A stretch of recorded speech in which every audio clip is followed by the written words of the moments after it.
Sidlaghatta JMFC ನ್ಯಾಯಾಲಯವು ಮಾಜಿ ಶಾಸಕ ಹಾಗೂ ಕಾಂಗ್ರೆಸ್ ಮುಖಂಡ ರಾಜೀವ್ ಗೌಡ ಅವರಿಗೆ ಜಾಮೀನು ಮಂಜೂರು ಮಾಡಿದೆ. ಹಲವು ದಿನಗಳ ಕಾನೂನು ಹೋರಾಟದ ನಂತರ ನ್ಯಾಯಾಲಯವು ಗೌಡ ಅವರಿಗೆ ಜಾಮೀನು ನೀಡಲು ನಿರ್ಧರಿಸಿತು.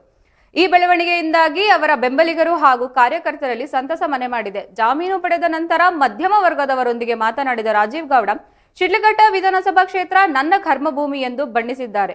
ಕ್ಷೇತ್ರದ ಜನರ ಬಗ್ಗೆ ಅವರು ತಮ್ಮ ಬದ್ಧತೆಯನ್ನು ಪುನರುಚ್ಚರಿಸಿ, ಅಲ್ಲದೆ ತಮಗೆ ಧೈರ್ಯ ತುಂಬಿದ ಕ್ಷೇತ್ರದ ಕಾರ್ಯಕರ್ತರಿಗೆ ಕೃತಜ್ಞತೆ ಸಲ್ಲಿಸಿದ್ದಾರೆ. ಕಾರ್ಯಕರ್ತರ ಬೆಂಬಲವಿಲ್ಲದೆ ಈ ಗೆಲುವು ಸಾಧ್ಯವಿರಲಿಲ್ಲ ಎಂದು ಅವರು ಹೇಳಿದ್ದಾರೆ. ಇದೇ ವೇಳೆ ಪೌರಾಯುಕ್ತೆ ಬೆದರಿಕೆ ಪ್ರಕರಣದ ಕುರಿತು ಪ್ರತಿಕ್ರಿಯಿಸಿದ ರಾಜೀವ್ ಗೌಡ, ಈ ವಿಚಾರವು ಬೇರೆ ರೀತಿಯಲ್ಲಿ ಸುದ್ದಿಯಾಗಿದೆ ಎಂದರು. ಕೆಲವು ಕಾರಣಾಂತರಗಳಿಂದ ಈ ರೀತಿ ಸುದ್ದಿಯಾಗಿದೆ. ಅಭಿಪ್ರಾಯ ವೈಯಕ್ತಿಕ ಉದ್ದೇಶದಿಂದಲ್ಲ, ಬದಲಾಗಿ ಜನರು ಮತ್ತು ಜನತೆಯ ಹಿತಕ್ಕಾಗಿ ಮಾತನಾಡಿದ್ದೇನೆ ಎಂದು ಅವರು ಸ್ಪಷ್ಟಪಡಿಸಿದ್ದಾರೆ. ಚಿಂತಾಮಣಿಯಲ್ಲಿ ಮಾತನಾಡಿದ ಅವರು, ಕ್ಷೇತ್ರದ ಅಭಿವೃದ್ಧಿಗಾಗಿ ತಾವು ಸದಾ ಸಿದ್ಧರಿದ್ದು ಜನರ ಸಮಸ್ಯೆಗಳನ್ನು ಆಲಿಸಿ ಎಂದು ತಿಳಿಸಿದ್ದಾರೆ. ನ್ಯಾಯಾಲಯದ ತೀರ್ಪನ್ನು ಗೌರವಿಸುವುದಾಗಿ ಹೇಳಿ ಅವರು ಮುಂದಿನ ದಿನಗಳಲ್ಲಿ ಕ್ಷೇತ್ರದ ಜನರೊಂದಿಗೆ ಸದಾ ಇರುವುದಾಗಿ ಭರವಸೆ ನೀಡಿದ್ದಾರೆ. ರಾಜಕೀಯ ವಿರೋಧಿಗಳ ವಿರುದ್ಧ ಯಾವುದೇ ದ್ವೇಷವಿಲ್ಲ ಎನ್ನಲು ವಿಶ್ವಾಸಕ್ಕೆ ತೆಗೆದುಕೊಂಡು ಹೋಗುವುದಾಗಿ ರಾಜೀವ್ ಗೌಡ ಹೇಳಿದ್ದಾರೆ.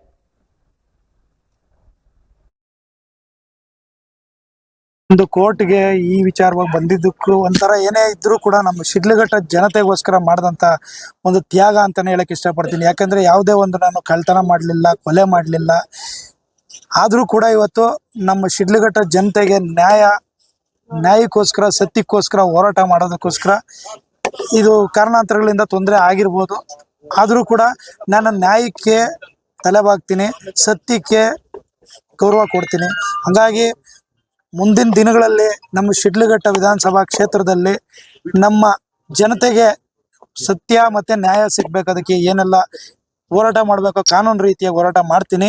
ಅದರೊಟ್ಟಿಗೆ ನನಗೆ ಒಂದು ಆತ್ಮಸ್ಥೈರ್ಯ, ಧೈರ್ಯವನ್ನು ತುಂಬಿದಂಥ ಎಲ್ಲ ನಮ್ಮ ಶಿಡ್ಲಘಟ್ಟ ವಿಧಾನಸಭಾ ಕ್ಷೇತ್ರದ ಕಾರ್ಯಕರ್ತರಿರ್ಬೋದು, ನನ್ನ ತಂದೆ ತಾಯಂದಿರಿರ್ಬೋದು, ಹಾಗೂ ಅಣ್ಣ ತಮ್ಮಂದ್ರಲ್ಲಿರ್ಬೋದು, ನನ್ನ ಎಲ್ಲ ಮುಖಂಡರುಗಳಿರ್ಬೋದು, ಎಲ್ರಿಗೂ ಕೂಡ ನಾನು ಅವ್ರಿಗೆ ನನ್ನ ಶಿರಬಾಗಿ ನಮಸ್ಕಾರ ಹೇಳಕ್ ಇಷ್ಟಪಡ್ತೀನಿ. ನನ್ನ ಜೊತೆಯಲ್ಲಿ ಶಕ್ತಿಯಾಗಿ ಎಲ್ಲರೂ ಕೂಡ ನಾವಿದ್ದೇವೆ, ನಿನಗೆ ಏನೇ ತೊಂದರೆ ಆದರೂ ಕೂಡ ನಾವಿದ್ದೀವಿ ಅನ್ನೋ ರೀತಿಯಲ್ಲಿ ಸುಮಾರು ಸಾವಿರಾರು ಸಂಖ್ಯೆಯಲ್ಲಿ ಎಲ್ಲರೂ ಕೂಡ ನಾನು ನೋಡ್ತಿದ್ದೆ. ತುಂಬ ಸಂತೋಷ ಆಗ್ತಿತ್ತು. ಅಂದರೆ ಇದೆಲ್ಲ ಆಗಿ ಏನೋ ತೊಂದರೆ ಆಯ್ತೇನೋ ಅನ್ನೋ ಥರನೂ ಅನಿಸ್ತಿತ್ತು. ಆದರೂ ಕೂಡ ನಮ್ಮ ಜನ ಎಲ್ರಿಗೂ ಗೊತ್ತಿದೆ, ನಾನು ಯಾವತ್ತೂ ಕೂಡ ಇಲ್ಲದೇ ಇರೋಂಥದ್ದಕ್ಕೆ ಯಾವುದಕ್ಕೂ ಹೋಗಲಿಲ್ಲ. ಸತ್ಯದ ಪರವಾಗಿ ಹೋರಾಟ ಮಾಡ್ತಿದ್ದೀನಿ.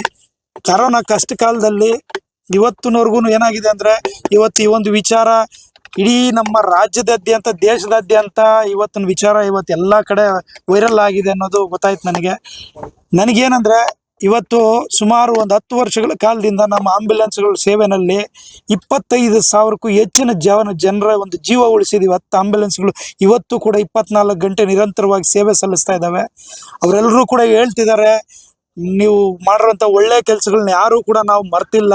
ತಿರುಗಿ ಕೋವಿಡ್ ಸಂದರ್ಭದಲ್ಲಿ ಮೊದಲನೇದಾಗಿ ನಾನು ಹೇಳ್ತಿದ್ದೀನಿ, ಪತ್ರಿಕಾ ಮಿತ್ರರಿಗೆ ಮತ್ತು ಪೊಲೀಸ್ ಆರಕ್ಷಕ ಸಿಬ್ಬಂದಿಯವರಿಗೇನೆ ಕೋವಿಡ್ ಲಾಕ್ಡೌನ್ ಸಂದರ್ಭದಲ್ಲಿ, ಸೀಲ್ ಡೌನ್ ಆಗಿದ್ದ ಸಂದರ್ಭದಲ್ಲಿ ಪ್ರತಿಯೊಬ್ಬರಿಗೂ ರೇಷನ್ ಕಿಟ್ಸು, ವಿಶೇಷವಾಗಿ ಮಾಧ್ಯಮ ಮಿತ್ರರಿಗೆ ಹೇಳಬೇಕು ಅಂತಂದರೆ 1 ಸರಿ ಅಲ್ಲ 3 ಸರಿ ಒಂದೊಂದು ತಿಂಗಳಿಗಾಗಷ್ಟು ರೇಷನ್ ಕಿಟ್ನ ನಾನು ಕೊಟ್ಟೆ.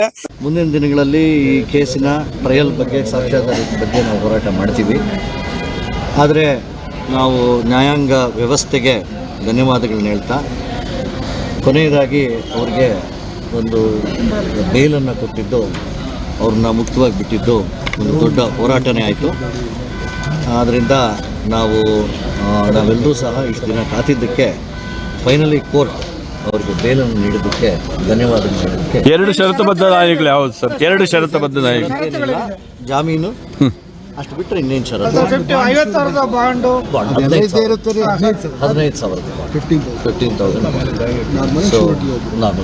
ಸರ್. 480 ಮೇಲೆ ನೀವೊಂದು ಅಪ್ಲಿಕೇಶನ್ ಹಾಕಿದ್ರಲ್ಲ ಸರ್, ಅದೇನಾಯ್ತು ಸರ್?